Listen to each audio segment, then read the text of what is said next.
G'day, welcome to episode 272 of Trent365. Today is Thursday the 30th of August, and I want to talk today briefly about the concept of exclusivity, because I had a discussion today with a hotel that wanted our brand exclusively for their, I think for their city even is what they wanted.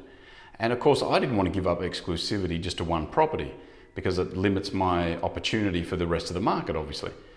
And so I asked the guy, why did you want exclusivity? Why do you think it's that important? And I think it's a carryover from the old days of when people thought that spas were a USP for their hotel.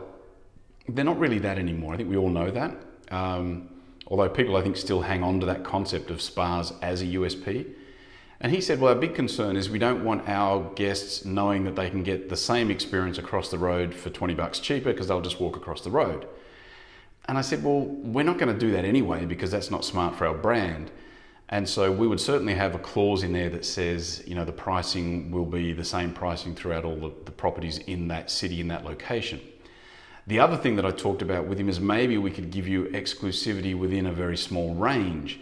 So, you know, within maybe a 1 kilometer radius or something like that.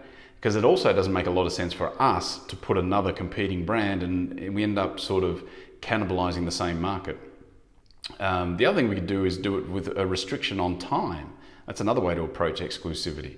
The bottom line is you don't want to get hooked into an exclusivity deal for any real length of time over any real radius or real area unless you're getting something back in return. So if he wants exclusivity for my brand, then he's got to guarantee me some growth. He's got to maybe say, we're going to open 3 new hotels in the city and you can have all of those hotels as an example. That kind of deal might work. What do you think? Let me know. Thanks for tuning in. I will be back again tomorrow. See ya.